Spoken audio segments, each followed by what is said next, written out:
If you are new here, we are Will and Josie, and after leaving you last time in Porto, Portugal, it was time to hit the road again. We packed up the van and started making our way down south, with our first stop in the small coastal town of São Martinho do Porto. What an incredible place to wake up. They're not bad, huh? We arrived quite late last night and we couldn't see anything, but we could hear the waves crashing. And now we understand why, being able to see them, they are huge. Massive. Like we're a while up, so you know that when you're down there and in it, they're even bigger. Over there is actually Nazaré, and that's famous for the huge waves, the kind of ones that you come in on the jet skis and they drop you into the waves to go surf them. Beautiful spot. Very, very good spot. Let's keep moving. With a deadline to reach Málaga in time to surprise Josie's dad for his birthday, we had to keep moving. Next up, Lisbon. But before getting there, we had to make a quick stop in the beautiful medieval town of Óbidos. So we are now in Óbidos, probably saying that incorrectly. Unfortunately, Josie's had to stay in the car because yesterday at 3 p.m. in broad daylight, where our camper van is parked, another camper van was actually broken into. So she's staying back and holding the fort down. And it's my duty to go out and film this city and show you around. As soon as you walk into this place, incredible.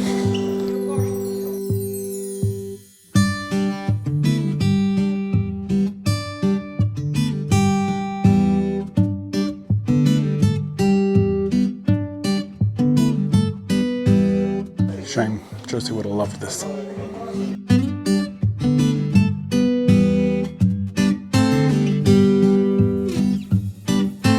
Time to go up and check the wall. Walking along here is not for the faint-hearted. Pretty crazy. There's no safety rail to keep you from falling down. Gotta be careful, I guess. You really do have to be paying attention as you're walking along here because you do not want to fall down. I only wanted to walk on the wall for a couple of minutes because I got to get back to the van to Josie. Turns out there's only a couple of parts that you can get on and off, so I've been walking around half the city now almost. Have to say though, absolutely beautiful walk through here.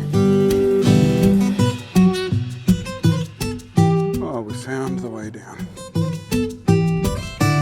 Oh, time to leave. I'm coming back now, Josie. Look at that. Hola. I'm sorry, baby. Wasn't that good? It was really beautiful. Damn thieves. I wish you could have come with us, but I wouldn't have been able to relax though.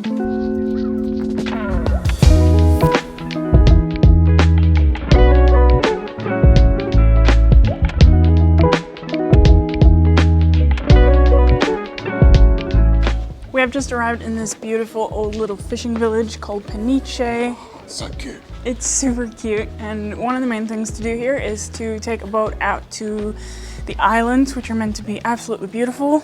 Unfortunately, they're not running today though. Maybe we can go back next year. Subscribe, follow along, and maybe you'll see if we make it back there. But the town itself here is still absolutely incredible, and we should probably go check out the second best thing to do here, which is probably the fortress. Yeah. The Peniche fortress isn't just a stunning coastal stronghold, it's packed with history. Built in the 16th century, it was designed to defend Portugal's shores from pirates and enemy attacks. But over time, its purpose took a dramatic turn. Under Portugal's dictatorship, this fortress became a notorious political prison, holding those who dared to speak out, like Álvaro Cunhal, one of the regime's biggest opponents. In 1960, he and a group of prisoners pulled off a legendary escape, shaking the dictatorship to its core. Today, the fortress stands as a powerful museum, preserving its past as both a military stronghold and a symbol of resistance. Leaving Peniche, we were finally on our way to Lisbon, one of the places we've been most excited to visit. But this is where everything started to fall apart. Not long into the drive, Josie started feeling a little under the weather, so we pulled over for the night, just 1 hour from Lisbon. But one night quickly turned into 2, then 3, then 4, and finally 5, as her flu got worse. After nearly a week, we had to face reality. If we still wanted to surprise Josie's dad in Málaga for his birthday, Lisbon would have to wait. So with heavy hearts, we hopped on the road and drove straight past Lisbon as we made our way towards Spain. Go on to spend the next 3 days driving 700 kilometers from Lisbon through to Málaga. We spent 2 nights doing this and staying in some beautiful spots. One was just outside a supermarket, but the view was incredible. And the second one, it had electricity, it had somewhere for us to empty our grey water, fill up with fresh water, and most importantly, it had hot showers, something we hadn't had in about a week. Now, all of this is absolutely free. It's provided by the Portuguese government. Once we arrived into Malaga, we parked up the camper van at the campsite, hopped on a bus and headed to El Palo to surprise Josie's dad. I'm feeling a little bit nervous and I don't know why. We've been chatting with Josie's mum to organise exactly where we meet. And we're meant to meet by the El Palo sign, which we can see just through there. I just hope he doesn't see us before we see him. So we're going to be hiding here until we get the okay from mom. There's the El Palo sign. Hiding here between the chairs and the cars makes me feel like a criminal. Yeah, it looks super sus. Yeah, we look sketchy as hell right now. There they are. That's them crossing the road now. Wait, walk up here, walk up here. Here they come. There they are. They're all the way over there.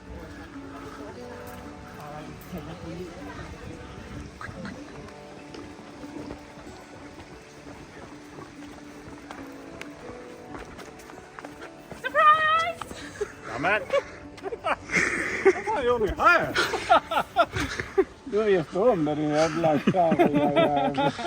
The rest of the night was lovely. We went out for a nice dinner and a couple of cocktails. Unfortunately though, you guessed it, it was my turn. Josie had passed on the flu. We ended up spending the next week hiding away in the camper van, unable to explore Malaga. So let's skip all of the boring stuff and go back to when I was up and running and ready to go see the city. Now, we've been told by all the locals that this is something that you have to do. All these people out here right now are part of this restaurant bar, and apparently it's something you have to try. So let's check it out.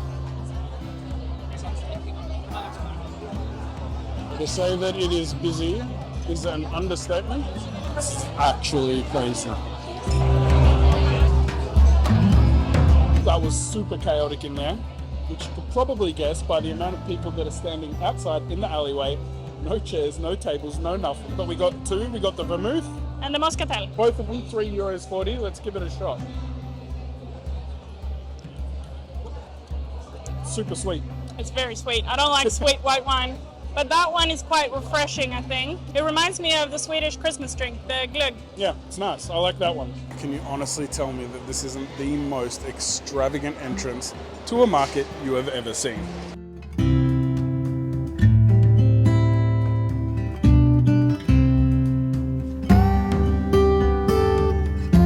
We got 1 garlic oil and 1 chili oil. Ooh, spicy. We got a light snack, like a little lunch, some empanadas from inside. It's cold, but it's good. The empanadas is a must-have when you're in this region.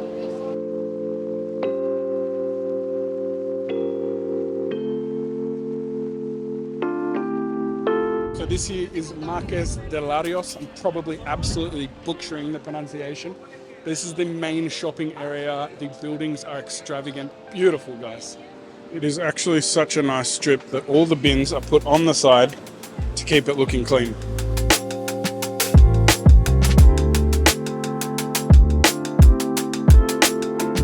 So this behind me is the Cathedral of Málaga, nicknamed La Mancuita, which translates to the one-armed lady because she only has 1 tower. And this is because the construction of it was never finished. Construction of this cathedral started in the 16th century, which means it's been under construction for about 500 years. If you want to enter La Mancuita, you're looking at €10 to get in, but we've been told by some good sources that it is not worth it, as you can only enter the central hall, and apparently it's not really worth the money. Located right next to La Mancuita is Plaza del Obispo, an absolutely beautiful square.